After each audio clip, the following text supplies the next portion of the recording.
치매 걸린 할배가 은행에 왜 왔어요?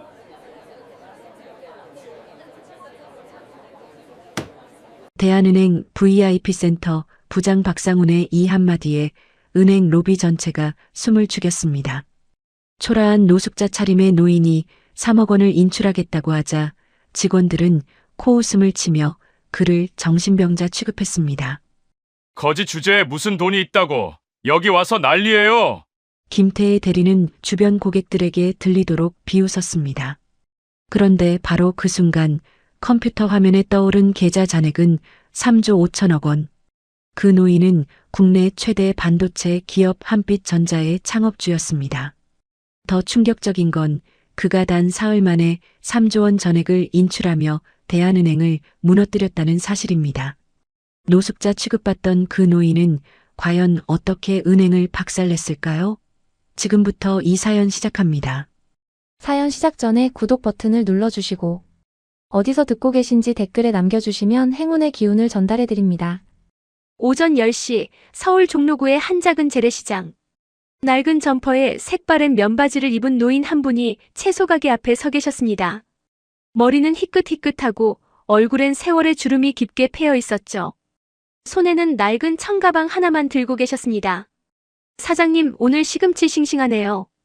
노인은 채소를 하나하나 살피며 상인에게 말을 건넸습니다. 상인은 환하게 웃으며 대답했습니다. 민수 씨, 오늘 새벽에 막 들어온 거예요. 드실 만큼만 담아드릴게요. 강민수. 이 동네에서 10년 넘게 살아온 그는 누구에게나 친절하고 소탈한 사람으로 통했습니다. 명절 때면 혼자 사는 이웃 어르신들 챙기고 골목 청소도 솔선수범해서 했죠. 옷차림은 항상 수수했고 비싼 물건 하나 없이 검소하게 살았습니다. 감자도 좀 주세요. 3개면 될 것 같아요. 알겠어요. 근데 민수 씨는 정말 욕심이 없으세요. 딱 필요한 만큼만 사시잖아요. 상인은 감탄하며 감자를 골라 담았습니다. 민수는 빙그레 웃으며 돈을 건넸습니다. 1,000원짜리 지폐 몇 장과 동전 몇 개. 그의 지갑은 언제나 그렇게 가벼웠습니다.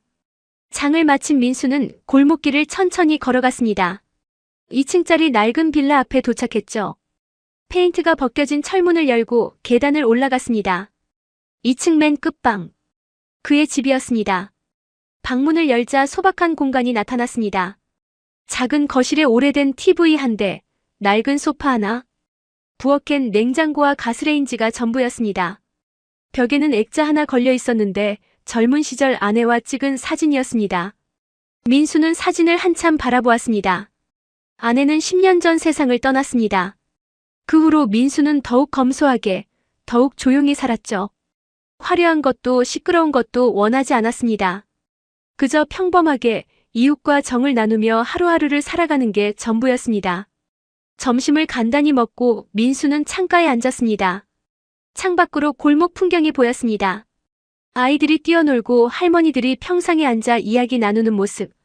민수는 그 모습을 바라보며 잔잔한 미소를 지었습니다. 오후 2시쯤 휴대폰이 울렸습니다. 낡은 폴더폰 화면에 이름 하나가 떴습니다. 오랜 친구 정수였습니다. 민수야, 나 좀 급하게 도움이 필요해. 사업 자금이 당장 필요한데 은행 대출이 안 나와서 말이야. 정수의 목소리는 다급했습니다. 민수는 잠시 생각하다 입을 열었습니다. 얼마나 필요한데? 3억이면 될 것 같아. 미안하다, 민수야. 민수는 조용히 대답했습니다. 알겠어. 내일 준비해줄게. 전화를 끊은 민수는 통장을 꺼내 들었습니다. 대한은행 통장. 30년 넘게 거래해온 은행이었죠. 민수는 옷을 갈아입지도 않고 그대로 집을 나섰습니다. 평소 입던 낡은 점퍼와 면바지 차림 그대로였습니다. 버스를 타고 40분쯤 가서 시청 앞에서 내렸습니다. 높은 빌딩들이 질비한 거리. 그 사이로 대한은행 본점 건물이 우뚝 서 있었습니다. 유리로 된 현대적인 건물은 햇빛을 받아 반짝였죠. 민수는 은행 입구로 걸어갔습니다. 회전문을 지나 로비로 들어섰습니다. 넓은 대리석 바닥과 높은 천장. 곳곳에 고급 소파와 화분이 놓여 있었습니다. 정장 차림의 사람들이 분주히 오갔죠. 그때였습니다. 입구 쪽 경비원이 민수를 힐끗 보더니 인상을 찌푸렸습니다. 어르신, 여기 무슨 일로 오셨어요? 경비원의 말투는 곱지 않았습니다. 민수는 차분히 대답했습니다. 예금 인출하러 왔습니다. 통장 있으세요? 네, 있습니다. 경비원은 민수를 위아래로 훑어보았습니다. 낡은 옷차림, 허름한 청가방. 경비원의 눈빛엔 의심이 가득했습니다. 저쪽 일반 창구로 가세요. 여기 VIP 센터는 큰 금액 거래하시는 분들만 이용하는 곳이에요. 민수는 고개를 끄덕이며 경비원이 가리킨 곳으로 걸어갔습니다. 하지만 일반 창구는 사람들로 가득했습니다. 대기 번호표를 뽑으니 앞에 30명이 넘게 기다리고 있었죠. 민수는 잠시 망설이다 다시 VIP 센터 쪽으로 향했습니다. 3억 원이라는 큰 금액을 인출하려면 일반 창구보단 VIP 센터가 나을 것 같았습니다. VIP 센터 입구엔 젊은 여직원이 서 있었습니다. 김태혜 대리. 그녀는 민수를 보자마자 눈살을 찌푸렸습니다. 어르신, 여긴 VIP 고객만 이용 가능한데요. 저도 이 은행 고객입니다. 민수는 정중하게 말했습니다. 태희는 민수의 옷차림을 훑어보며 코웃음을 쳤습니다. VIP 고객이시면 카드 있으시잖아요. 보여주세요. 카드는 안 가지고 다닙니다. 통장만 있습니다. 그럼 일반 창구 이용하세요. 여긴 1억 원 이상 거래하시는 분들만 들어오시는 곳이에요. 민수는 차분히 설명했습니다. 3억 원 인출하려고 하는데요. 태희의 표정이 변했습니다. 그녀는 민수를 다시 한번 위아래로 훑어보았습니다. 그러고는 비웃듯이 말했습니다. 어르신, 장난치시는 거 아니죠? 바로 그 순간 VIP 센터 안쪽에서 한 남자가 걸어 나왔습니다. 박상훈 부장이었습니다.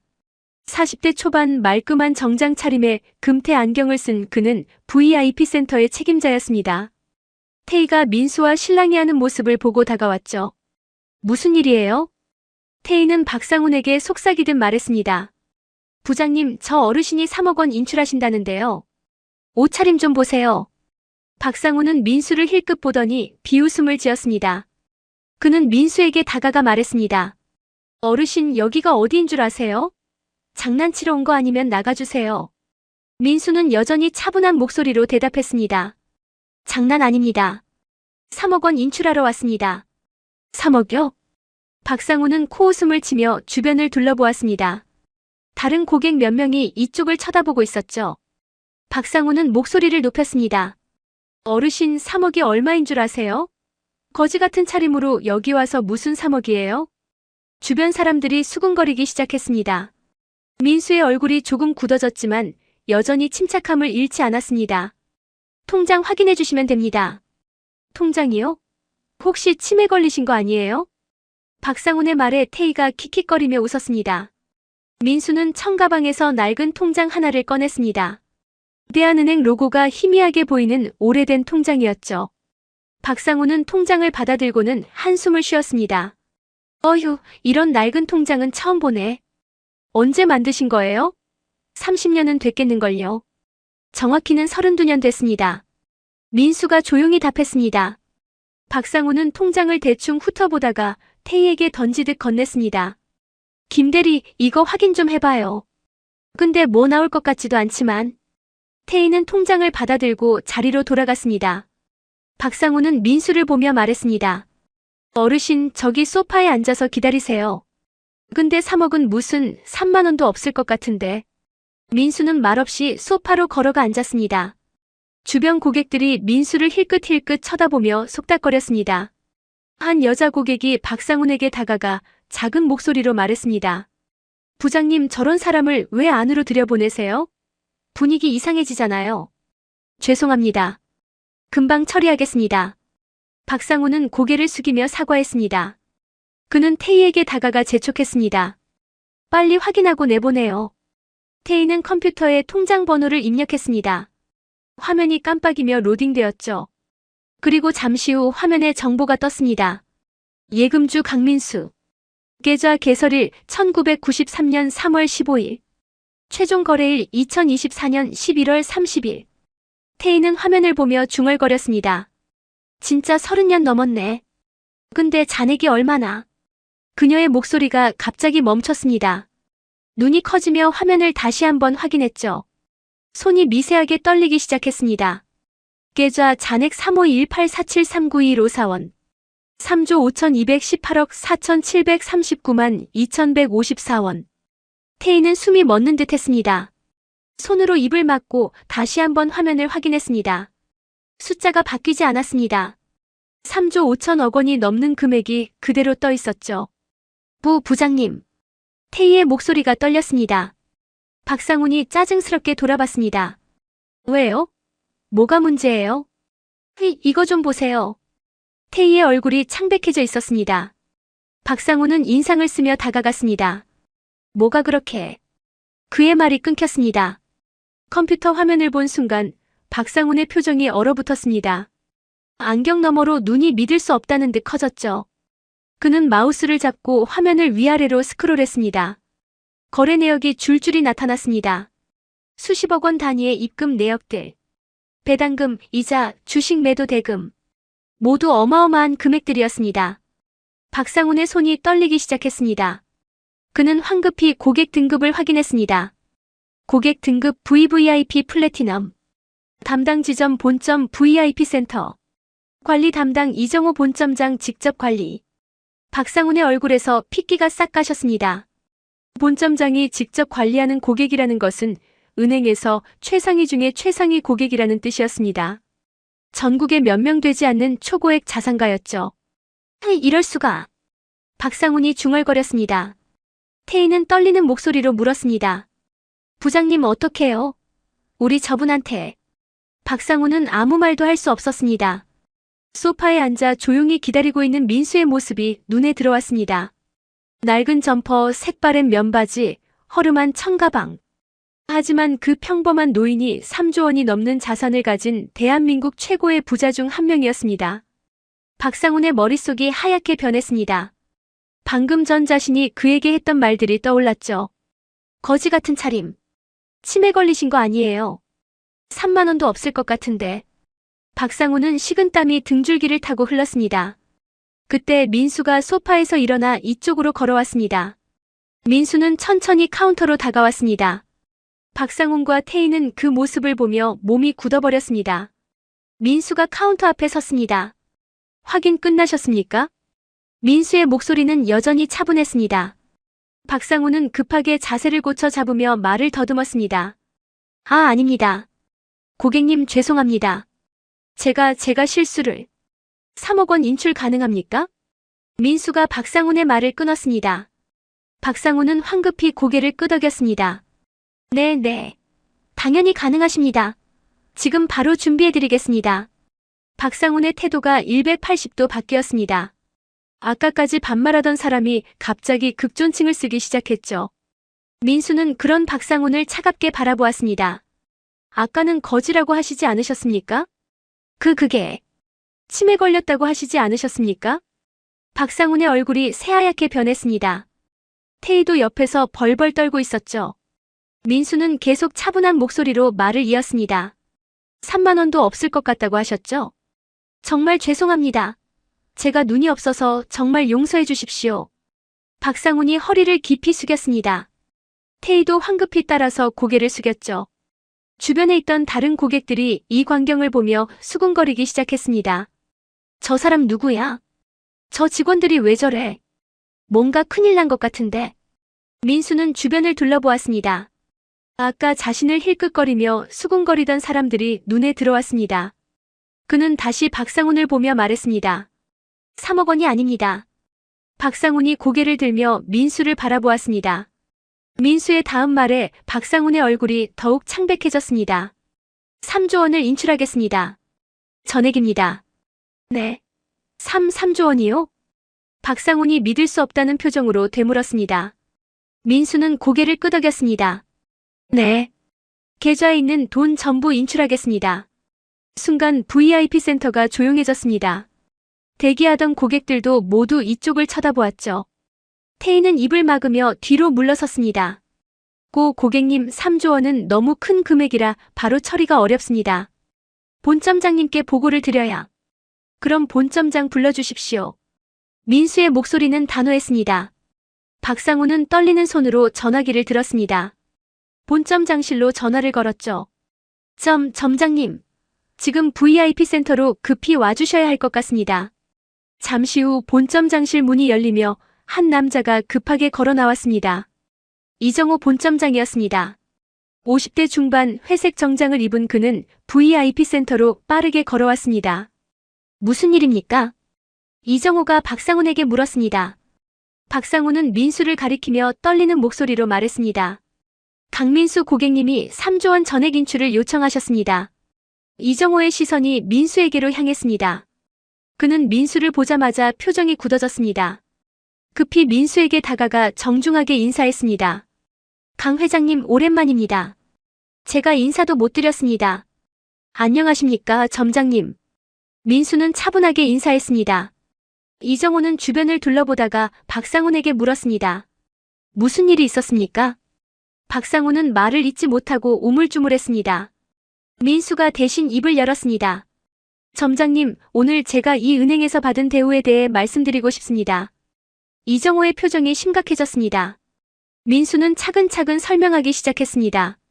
제가 3억 원을 인출하러 왔습니다. 하지만 입구 경비원부터 저를 가난한 노인 취급하며 VIP 센터 출입을 막았습니다. 이정호는 박상훈을 날카롭게 쳐다보았습니다. 민수는 계속 말을 이었습니다. 박 부장은 저를 보고 거지 같다고 했습니다. 치매 걸린 노인이라고 했습니다. 3만 원도 없을 거라고 비웃었습니다. 뭐라고요? 이정호의 목소리가 차갑게 변했습니다. 박상훈은 고개를 푹 숙인 채 아무 말도 하지 못했죠. 민수는 주변을 둘러보며 말했습니다. 다른 고객들 앞에서 공개적으로 모욕을 당했습니다. 사람을 겉모습으로 판단하고 가난해 보인다는 이유로 무시했습니다. 이정호의 얼굴이 붉어졌습니다. 분노가 치밀어 오르는 게 역력했죠. 그는 박상훈을 향해 소리쳤습니다. 박 부장, 당장 내 사무실로 들어가 대기하십시오. 점장님, 지금 당장. 박상훈은 고개를 숙인 채 사무실로 향했습니다. 태희도 덩달아 떨고 있었죠. 이정호는 민수에게 다가가 깊이 고개를 숙였습니다. 회장님 정말 죄송합니다. 제 부하 직원이 큰 실수를 저질렀습니다. 민수는 이정호를 보며 말했습니다. 점장님과는 30년 넘게 거래했습니다. 점장님을 믿고 이 은행을 이용했죠. 정말 감사합니다. 하지만 오늘 일로 실망했습니다. 이정호의 표정이 굳어졌습니다. 민수는 차분하지만 단호하게 말을 이었습니다. 3조 원 전액 인출하겠습니다. 그리고 대한은행과의 모든 거래를 중단하겠습니다.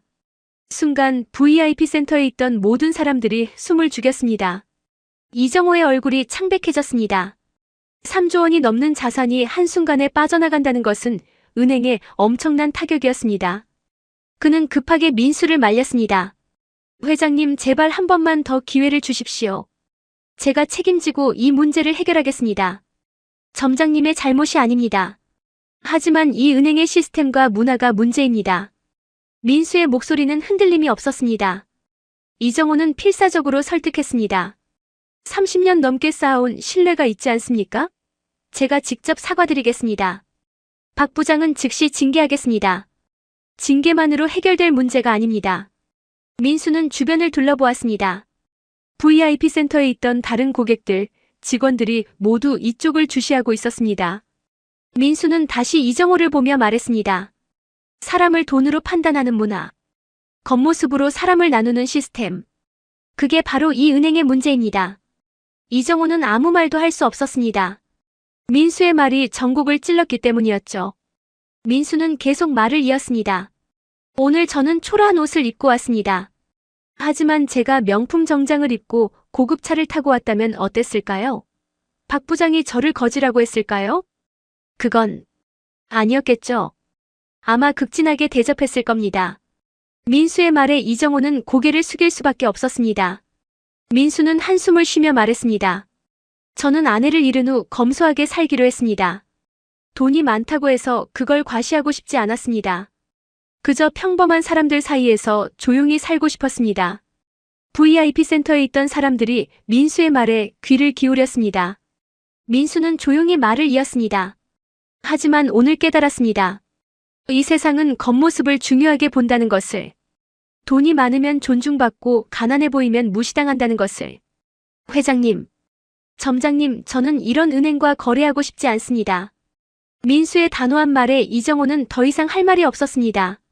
그때 태희가 조심스럽게 다가왔습니다. 그녀의 눈가가 붉어져 있었습니다. 회장님, 정말 죄송합니다. 제가 잘못했습니다. 태희는 울먹이며 말했습니다. 민수는 그녀를 보며 말했습니다. 당신은 박 부장의 태도를 보고 배웠을 겁니다. 부자에겐 아첨하고 가난한 사람은 무시하는 것을. 죄송합니다. 미안하다는 말보다 중요한 건 앞으로 어떻게 행동하느냐입니다. 민수는 이정호를 보며 말했습니다. 점장님, 제 결정은 변하지 않습니다. 3조 원 인출 절차를 진행해 주십시오. 이정호는 깊은 한숨을 쉬었습니다. 그는 고개를 끄덕이며 말했습니다. 알겠습니다. 하지만 이렇게 큰 금액은 하루에 처리하기 어렵습니다. 최소 이틀은 걸릴 것 같습니다. 괜찮습니다. 기다리겠습니다. 그리고 회장님, 한 가지만 부탁드려도 될까요? 이정호가 조심스럽게 물었습니다. 민수는 그를 바라보았습니다. CCTV 영상을 확인하고 싶습니다. 오늘 일어난 일을 정확히 파악해서 재발 방지 대책을 세우고 싶습니다. 민수는 잠시 생각하다 고개를 끄덕였습니다. 좋습니다. 확인하십시오. 이정호는 보안팀에 연락해 CCTV 영상을 요청했습니다. 잠시 후 그들은 보안실로 이동했습니다. 여러 대의 모니터가 있는 방이었죠. 보안 담당자가 오늘 오후 영상을 틀었습니다. 화면에 민수가 은행에 들어오는 장면이 나타났습니다. 경비원이 민수를 막는 모습, VIP 센터 앞에서 태희와 대화하는 모습, 박상훈이 나와 민수를 모욕하는 모습이 고스란히 담겨 있었습니다. 이정호는 화면을 보며 주먹을 불끈 쥐었습니다. 박상훈의 말들이 선명하게 들렸죠. 거지 같은 차림으로 여기 와서 무슨 3억이에요? 혹시 치매 걸리신 거 아니에요? 3만 원도 없을 것 같은데. 이정호의 얼굴이 붉어졌습니다. 분노가 치밀어 올랐죠. 영상이 끝나자 그는 민수에게 다시 한번 깊이 고개를 숙였습니다. 정말 죄송합니다. 제가 직원 교육을 제대로 못한 탓입니다. 민수는 조용히 대답했습니다. 점장님 잘못이 아닙니다. 하지만 이런 일이 저에게만 일어난 건 아닐 겁니다. 이정호는 고개를 들었습니다. 민수가 말을 이었습니다. 가난해 보이는 사람들이 얼마나 많이 이런 무시를 당했을까요? 그들은 저처럼 3조 원이 없으니 참고 살았겠죠. 이정호는 아무 말도 할 수 없었습니다. 민수의 말이 가슴에 꽂혔기 때문이었습니다. 민수는 일어서며 말했습니다. 내일 다시 오겠습니다. 인출 준비 부탁드립니다. 알겠습니다. 회장님. 민수는 보안실을 나와 은행 로비로 향했습니다. 그때 그의 휴대폰이 울렸습니다. 화면에 뜬 이름은 서연이었습니다. 민수의 비서실장이었죠. 민수는 전화를 받았습니다. 회장님, 어디 계십니까? 급한 일이 있어서 연락드렸습니다. 지금 대한은행 본점에 있습니다. 은행이요? 무슨 일이십니까? 민수는 오늘 있었던 일을 간단히 설명했습니다. 연희는 듣고 나서 분노에 찬 목소리로 말했습니다. 어떻게 그런 일이? 제가 지금 바로 가겠습니다. 괜찮습니다. 내일 같이 오시죠. 알겠습니다. 그리고 법무팀도 대동하겠습니다. 민수는 전화를 끊고 은행을 나섰습니다. 저녁 해가 기울고 있었습니다. 그는 버스 정류장으로 걸어갔습니다. 평소처럼 버스를 타고 집으로 돌아갈 생각이었죠. 하지만 마음 한편이 무거웠습니다. 30년 넘게 거래하던 은행과의 인연을 끊는다는 게 쉬운 결정은 아니었습니다. 이정호 본점장과도 오랜 인연이 있었죠. 그러나 민수의 결심은 확고했습니다. 오늘 받은 모욕은 단순히 개인적인 문제가 아니었습니다. 이 사회의 문제였고 은행의 잘못된 문화였습니다. 다음 날 아침 민수는 평소보다 일찍 일어났습니다. 어제와 똑같은 옷을 입었습니다. 낡은 점퍼와 색바랜 면바지. 그는 거울을 보며 씁쓸하게 웃었습니다. 이 옷 때문에 거지 취급을 받았구나. 하지만 민수는 옷을 갈아입지 않았습니다. 자신의 신념을 지키고 싶었기 때문이었죠. 검소함은 부끄러운 게 아니었습니다. 오전 10시 민수는 대한은행 앞에 도착했습니다. 은행 앞에는 고급 세단 한 대가 서 있었습니다. 차에서 연희가 내렸습니다. 그녀는 단정한 정장 차림이었고 뒤따라 2명의 남자가 내렸습니다. 법무팀 직원들이었죠. 회장님. 연희가 민수에게 다가와 인사했습니다. 민수는 고개를 끄덕였습니다. 수고하셨습니다. 어제 그 직원들은 어떻게 됐습니까? 아직 모르겠습니다. 오늘 확인해 봐야죠. 그들은 함께 은행 안으로 들어갔습니다. 어제 민수를 막았던 경비원이 오늘도 입구에 서 있었습니다. 경비원은 민수를 보자마자 얼굴이 굳어졌습니다. 어제 일이 은행 전체에 소문이 났던 것이죠. 회장님, 어서 오십시오. 경비원이 급하게 인사했습니다. 민수는 짧게 고개를 끄덕이고 안으로 들어갔습니다. VIP 센터로 가자 이정호 본점장이 이미 기다리고 있었습니다. 회장님 오셨습니까? 점장님. 이정호는 연희와 법무팀을 보고는 긴장한 표정을 지었습니다. 민수가 말했습니다. 제 비서실장 서연희입니다. 그리고 법무팀입니다. 안녕하십니까? 연희가 차갑게 인사했습니다. 이정호는 고개를 숙였습니다. 회장님, 박 부장건은 어제 즉시 조치했습니다. 해고 처리했습니다. 그렇습니까? 김 대리는 3개월 정직 처분했습니다. 그리고 은행 전 직원 대상으로 고객 응대 재교육을 실시하기로 했습니다. 이정호는 필사적으로 설명했습니다. 하지만 민수의 표정은 변하지 않았습니다. 고맙습니다. 하지만 제 결정은 변함없습니다. 회장님, 인출 준비되었습니까? 이정호는 깊은 한숨을 쉬었습니다. 그는 고개를 끄덕였습니다. 네, 준비했습니다. 하지만 회장님, 점장님 더 이상 설득하지 마십시오. 이미 결정한 일입니다. 민수의 단호한 목소리에 이정호는 더 이상 말을 잇지 못했습니다. 연희가 서류 가방을 열며 말했습니다. 인출 서류 준비했습니다. 진행하시죠. 이정호는 직원들에게 지시했습니다. 3조 원 인출 절차가 시작되었습니다. VIP 센터는 긴장감이 감돌았죠. 이렇게 큰 금액이 한꺼번에 빠져나간다는 것은 은행 역사상 유례없는 일이었습니다. 서류 작업이 진행되는 동안 본사에서 연락이 왔습니다. 은행장이 직접 오겠다는 것이었죠. 이정호는 민수에게 조심스럽게 말했습니다. 회장님, 은행장님께서 직접 오신다고 합니다. 그렇습니까?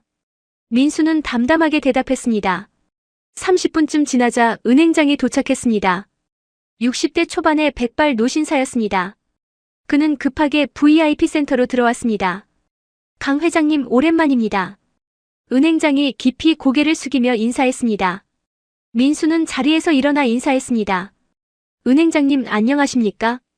회장님 이번 일 정말 죄송합니다. 제가 직접 사과드리러 왔습니다. 은행장은 진심으로 사과하는 표정이었습니다. 하지만 민수는 조용히 말했습니다. 은행장님 잘못이 아닙니다. 아닙니다. 제가 은행을 총괄하는 책임자인데 이런 일이 일어났다는 것 자체가 제 책임입니다. 은행장은 민수 앞에 앉으며 말을 이었습니다. 회장님 한 번만 기회를 주십시오. 제가 은행 문화를 완전히 바꾸겠습니다. 민수는 은행장을 바라보았습니다. 민수는 잠시 침묵했습니다. 은행장의 진심 어린 사과에도 불구하고 그의 결심은 흔들리지 않았습니다. 그는 천천히 입을 열었습니다. 은행장님 감사합니다. 하지만 이건 단순히 한두 명의 문제가 아닙니다. 무슨 말씀이십니까? 저는 어제 깨달았습니다. 이 은행뿐만 아니라 우리 사회 전체가 사람을 겉모습으로 판단한다는 것을요. 민수는 창밖을 바라보며 말을 이었습니다. 제가 30년 동안 이 은행과 거래했습니다. 그동안 한 번도 VIP 대접을 요구한 적이 없습니다. 그저 조용히 평범한 고객처럼 거래했죠. 네, 잘 알고 있습니다. 하지만 어제 제가 초라한 옷을 입고 왔을 때 아무도 저를 고객으로 대하지 않았습니다. 거지 취급했고 치매 환자 취급했습니다. 은행장은 고개를 숙였습니다. 민수는 계속 말했습니다. 만약 제가 명품 정장을 입고 고급 차를 타고 왔다면 어땠을까요?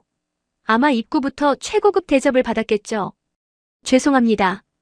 은행장님, 저는 이것이 잘못됐다고 생각합니다. 돈이 많고 적음으로 사람을 판단하는 것, 옷차림으로 사람의 가치를 나누는 것, 이게 바로 우리 사회의 문제입니다. 은행장은 아무 말도 할 수 없었습니다.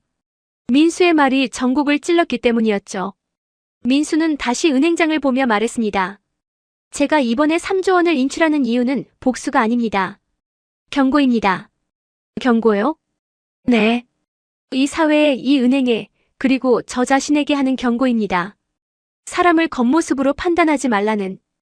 은행장은 민수의 말을 가슴 깊이 새겼습니다. 민수는 일어서며 말했습니다. 인출 절차 계속 진행해 주십시오. 알겠습니다. 은행장은 더 이상 말릴 수 없었습니다. 서류 작업이 재개되었습니다. 연희와 법무팀이 꼼꼼히 서류를 확인했죠. 그때 VIP 센터 밖이 소란스러워졌습니다. 기자들이 몰려들고 있었습니다. 누군가 언론에 제보한 것이죠. 3조 원 인출이라는 엄청난 뉴스였습니다. 강민수 회장님, 인터뷰 부탁드립니다. 대한은행과 무슨 일이 있었습니까? 기자들이 카메라를 들고 은행 앞에 진을 쳤습니다. 은행 측은 급히 경비를 강화했습니다. 이정호가 민수에게 다가왔습니다. 회장님 죄송합니다. 언론이 알게 된 것 같습니다. 괜찮습니다. 어차피 숨길 수 있는 일도 아니니까요. 민수는 담담하게 대답했습니다. 연희가 걱정스러운 표정으로 물었습니다. 회장님 인터뷰하시겠습니까? 나중에 생각해보겠습니다. 서류 작업이 모두 끝났습니다. 3조 5천억 원이 넘는 금액이 민수의 계좌에서 빠져나갔습니다. 그 돈은 다른 은행으로 이체되었죠. 은행장이 마지막으로 민수에게 인사했습니다. 회장님 30년 넘게 감사했습니다. 그리고 정말 죄송합니다. 은행장님도 건강하십시오. 민수는 담담하게 인사하고 VIP 센터를 나섰습니다. 연희와 법무팀이 뒤따랐습니다. 은행 밖으로 나가자 기자들이 우르르 몰려들었습니다. 회장님, 왜 3조 원을 인출하셨습니까? 대한은행과 무슨 문제가 있었습니까? 민수는 잠시 멈춰 섰습니다. 그리고 카메라를 향해 조용히 말했습니다. 저는 오늘 깨달았습니다. 돈이 아니라 사람을 봐야 한다는 것을요. 무슨 의미입니까?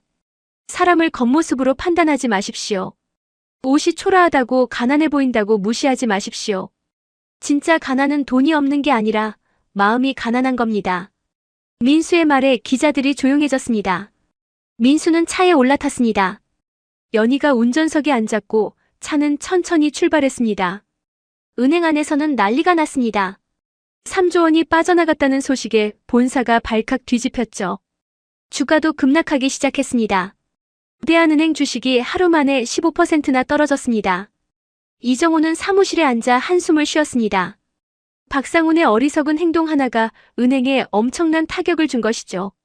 그는 전 직원 회의를 소집했습니다. 오늘부터 고객 응대 방식을 완전히 바꾸겠습니다. 모든 고객을 동등하게 대하십시오. 옷차림이나 외모로 판단하지 마십시오. 이정호의 목소리는 단호했습니다. 직원들은 고개를 끄덕였습니다. 모두가 오늘 일을 교훈으로 삼았죠. 한편 박상우는 집에서 멍하니 앉아 있었습니다. 해고 통보를 받은 그는 앞이 막막했습니다. 금융권에서 일하던 그가 이런 불명예로 해고당했다는 소문이 퍼지면 다시는 은행에 취직할 수 없었습니다. 그는 후회했습니다. 왜 그렇게 사람을 겉모습으로 판단했을까? 왜 그렇게 교만했을까? 하지만 이미 늦었습니다. 3일 후 민수의 행동은 전국적인 뉴스가 되었습니다. 모든 언론이 이 사건을 다뤘습니다.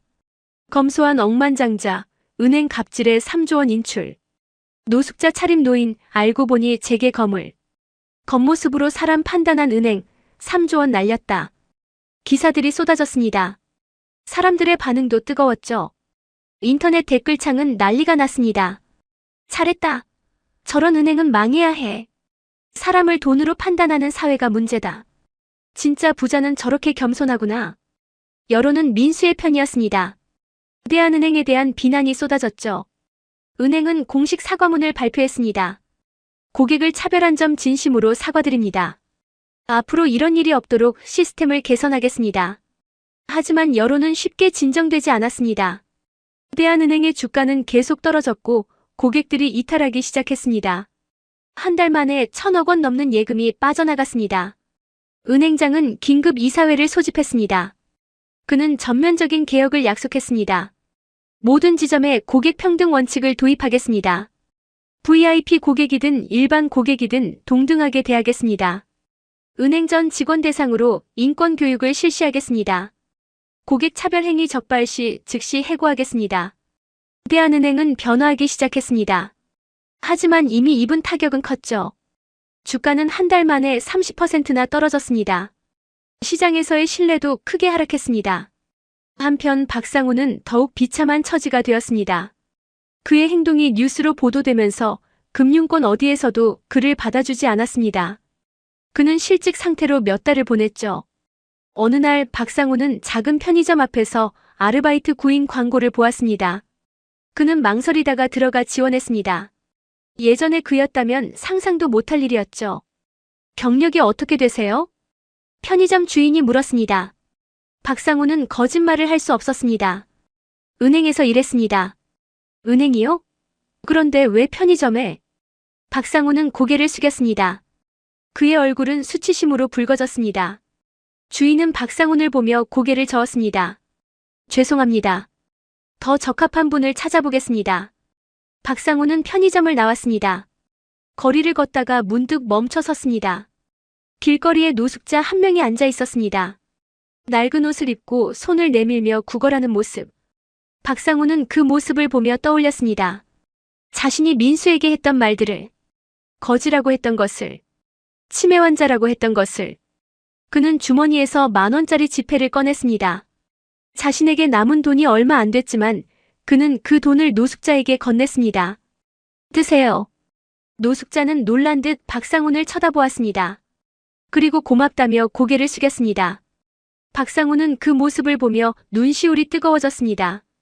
내가 얼마나 교만했던가. 그는 뒤늦게 깨달았습니다. 사람의 가치는 돈이나 옷차림으로 결정되는 게 아니라는 것을. 하지만 그 깨달음은 너무 늦게 왔습니다. 한 달이 더 지나고 민수는 인출한 돈으로 새로운 일을 시작했습니다. 그는 어려운 중소기업들을 지원하기로 했습니다. 30곳의 중소기업에 각각 100억 원씩 투자했죠. 왜 우리 같은 작은 회사에 투자하시는 겁니까? 한 중소기업 대표가 물었습니다. 민수는 웃으며 대답했습니다. 회사의 크기가 아니라 사람을 보고 투자하는 겁니다. 민수의 투자로 많은 중소기업들이 살아났습니다. 일자리가 생기고 경제가 활성화되었죠. 사람들은 민수를 진정한 기업가라고 칭송했습니다. 어느 날 이정호가 민수를 찾아왔습니다. 그는 조심스럽게 말을 꺼냈습니다. 회장님, 대한은행이 많이 변했습니다. 한 번만 다시 방문해 주시겠습니까? 민수는 잠시 생각했습니다. 그리고 고개를 끄덕였습니다. 좋습니다. 한번 가보죠. 이틀 후 민수는 다시 대한은행을 찾았습니다. 이번에도 낡은 옷을 입고 갔습니다. 입구에서 경비원이 민수를 보더니 정중하게 인사했습니다. 어서 오십시오, 고객님. 민수는 놀랐습니다. 경비원의 태도가 완전히 달라져 있었죠. 그는 VIP 센터로 걸어갔습니다. 새로운 직원들이 밝은 표정으로 맞이했습니다. 안녕하십니까, 고객님. 무엇을 도와드릴까요? 구경하러 왔습니다. 네, 천천히 둘러보십시오. 직원들은 민수의 옷차림을 보고도 전혀 무시하지 않았습니다. 다른 고객들과 똑같이 정중하게 대했죠. 민수는 은행 안을 둘러보았습니다. 벽에 큰 현수막이 걸려 있었습니다. 모든 고객은 평등합니다. 우리는 사람을 봅니다. 민수는 그 문구를 보며 미소 지었습니다. 이정호가 민수에게 다가왔습니다. 그의 얼굴에는 진심 어린 표정이 담겨 있었습니다. 회장님 어떻습니까? 많이 변했죠? 민수는 고개를 끄덕였습니다. 네, 많이 달라졌습니다. 회장님 덕분입니다. 회장님이 아니었다면 우리는 계속 잘못된 길을 걸었을 겁니다. 이정호는 진심으로 감사했습니다. 민수는 주변을 둘러보며 말했습니다. 하지만 저는 대한은행으로 돌아오지 않겠습니다. 알고 있습니다. 다만 회장님께 보여드리고 싶었습니다. 우리가 정말 변했다는 것을요. 민수는 이정호의 손을 잡았습니다. 점장님, 계속 이렇게 해주십시오. 사람을 겉모습으로 판단하지 마시고 진심으로 대해주십시오. 명심하겠습니다. 민수는 은행을 나섰습니다. 그 밖에는 따뜻한 햇살이 내리쬐고 있었습니다. 그는 버스 정류장으로 걸어갔습니다. 평소처럼 버스를 타고 집으로 돌아갈 생각이었죠. 버스 안에서 민수는 창밖을 바라보았습니다. 거리를 오가는 사람들.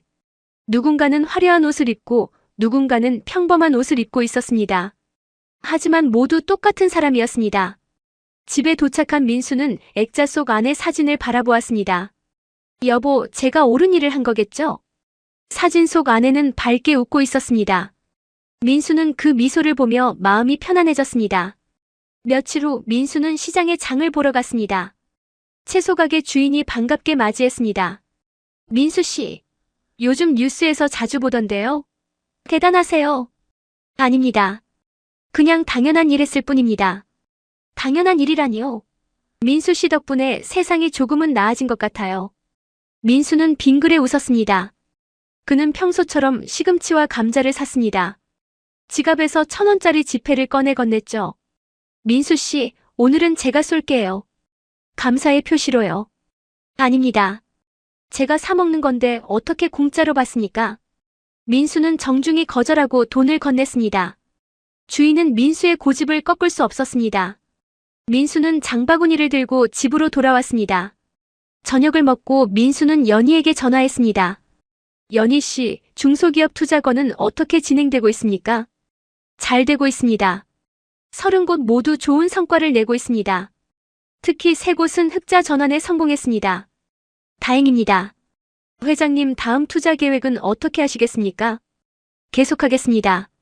어려운 기업들을 더 찾아서 도와주십시오. 알겠습니다. 전화를 끊고 민수는 창가에 앉았습니다. 저녁 노을이 아름답게 물들고 있었습니다. 그는 지난 일들을 되돌아보았습니다. 은행에서 받은 모욕. 그 모욕이 오히려 그에게 큰 깨달음을 주었습니다. 사람을 겉모습으로 판단하는 것이 얼마나 잘못된 일인지, 돈이 아니라 사람 자체를 봐야 한다는 것을. 민수는 이번 일을 계기로 더 많은 사회 활동을 시작했습니다. 노숙자 쉼터에 기부하고 어려운 학생들을 위한 장학재단을 설립했습니다. 모두 조용히 자신의 이름을 내세우지 않고 했죠. 한 달 후 민수는 노숙자 쉼터를 방문했습니다. 그곳에서 한 노인을 만났습니다. 낡은 옷을 입고 수염이 덥수룩한 노인이었죠. 민수는 그와 이야기를 나눴습니다. 여기 오신 지 오래되셨습니까? 3년 됐습니다. 가족은 없으십니까? 다 떠났습니다. 제가 사업 실패하고 빚더미에 앉으니까요. 노인의 목소리에는 쓸쓸함이 묻어났습니다. 민수는 그의 손을 잡았습니다. 힘내십시오. 인생은 언제든 다시 시작할 수 있습니다. 감사합니다. 하지만 제 나이에 무슨. 나이는 숫자일 뿐입니다. 중요한 건 의지입니다. 민수는 그 노인에게 작은 사업 자금을 지원했습니다. 500만 원. 큰 돈은 아니었지만 노인에게는 새로운 시작이었습니다. 석 달 후 그 노인은 작은 떡볶이 가게를 열었습니다. 장사가 잘 되어 빚을 갚기 시작했죠. 노인은 민수에게 찾아와 눈물을 흘리며 감사했습니다. 은희님 덕분에 제 인생이 다시 시작됐습니다. 아닙니다. 당신의 노력입니다. 민수는 겸손하게 대답했습니다. 하지만 노인은 알고 있었습니다. 민수가 아니었다면 자신은 아직도 거리를 헤매고 있었을 거라는 것을. 1년이 지났습니다. 민수의 이야기는 여전히 사람들 사이에서 회자되었습니다. 대한은행 사건은 사회에 큰 교훈을 남겼죠. 사람을 겉모습으로 판단하지 마라. 진정한 부는 돈이 아니라 인격이다. 검소함은 미덕이다. 많은 사람들이 민수를 본받기 시작했습니다. 부자들 중에서도 검소하게 사는 사람들이 늘어났습니다. 은행들도 고객 응대 방식을 개선했죠. 민수는 여전히 작은 빌라에서 소박하게 살았습니다. 낡은 옷을 입고 시장에서 장을 보며 이웃과 정을 나눴습니다. 하지만 그의 삶은 누구보다 풍요로웠습니다. 진정한 부는 돈이 아니라 마음이라는 것. 사람을 존중하고 겸손하게 사는 것. 그것이 민수가 세상에 남긴 가장 큰 유산이었습니다. 어느 따뜻한 봄날, 민수는 벤치에 앉아 햇살을 쬐고 있었습니다. 아이들이 뛰어놀고 사람들이 웃으며 지나갔습니다. 민수는 그 모습을 보며 행복한 미소를 지었습니다. 그의 가슴 속에는 아내의 목소리가 들리는 것 같았습니다. 당신 잘했어요. 정말 잘했어요. 민수는 눈을 감았습니다. 따뜻한 봄바람이 그의 얼굴을 스쳤습니다. 그는 평화로웠습니다. 진정한 부자는 돈이 많은 사람이 아니라 마음이 풍요로운 사람이라는 것. 민수는 그것을 온몸으로 증명했습니다. 이 사연이 여러분께 작은 교훈이 되었기를 바랍니다. 사람을 겉모습으로 판단하지 마시고 진심으로 대하는 세상이 되었으면 좋겠습니다. 구독과 좋아요, 그리고 여러분의 소중한 댓글 부탁드립니다. 감사합니다.